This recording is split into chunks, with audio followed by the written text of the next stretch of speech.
ক্যাপশনটা পড়েছেন তো নিশ্চয়ই। দেখুন এবার কেন বলেছি ব্লুবেরি, অনেকটা সেরকমই দেখতে। ডান্ডির সাথে থোকায় থোকায় যখন পাকা ফলগুলো লেগে থাকে অনেকটা মনে হয় ব্লুবেরি, একদম ওরকম দেখতে। আর এই জিনিসটার প্রতি আমার ছোট্ট থেকে ভীষণ টান, যেহেতু রান্না করার পর কালার একদম চেঞ্জ হয়ে যায়, এত সুন্দর একটা অ্যাট্রাকটিভ কালার আসে, আর সেটার জন্য আরও বেশি ভালো লাগে। আর এর টেস্টও তো বেশ সুন্দর।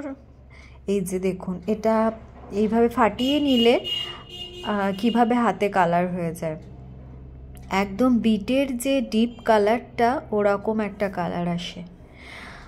আর পুঁই মিচুরি বা পুঁই মেটুলি যাই বলেন, এটা আমরা যখন ছোট ছিলাম বাড়িতে উঠোন আর তার একপাশে ঠিক একটা পুঁই গাছ অবহেলায় পড়ে থাকতো, সেখানে যখন পুঁই মিচুরি বা পুঁই মেটুলি গজাতো তখন তার কদরই আলাদা আমার কাছে ব্যক্তিগতভাবে।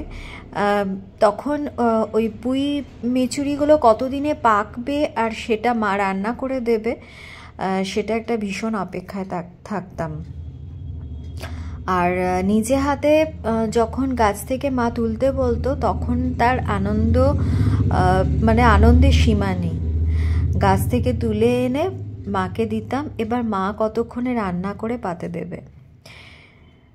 সেটা একটা ছোটোবেলার বড় স্মৃতি এটার সঙ্গে। এই কদিন আগেও মা বলছিল সেই কথাই। তো আজকে পুঁই মেটুলিগুলো ভাজা করব, তার জন্য এখানে আলু কুচিয়ে নিয়েছি, কাঁচা লঙ্কা দিলাম, আর পুরো রান্নাটা সাদা তেলে করছি। আর স্বাদ মতো লবণ আর হলুদ গুঁড়ো দিয়ে দিলাম। আর পুঁই মেচুরির গায়ে কিন্তু লবণ আটকায় না, যখন স্বাদ হয়েছে কিনা যদি মুখে দিয়ে দেখেন তখন কিন্তু পুঁই মেচুরিগুলো নোনতা ভাব লাগবে না, আলুতে নোনাটা লেগে যাবে, সেই হিসেবে নুন দেবেন। অনেক বেশি লবণ দিয়ে ফেললে কিন্তু আলুটাই লবণটা টেনে নেবে, আর পুঁই মেচুরিটা যেহেতু হরহরে সেজন্য ওতে লবণটা টেনে রাখে না। আর মটরশুঁটি কাঁচা লঙ্কা সব কিছু দিয়ে একটু চাপা দিয়ে রেখেছিলাম নাড়াচাড়া করে, আর সেদ্ধ হয়ে গেছে আলুটা, আর একটু হবে। পুঁই মিচুরিটা সেদ্ধ হতে বেশ সময় লাগে,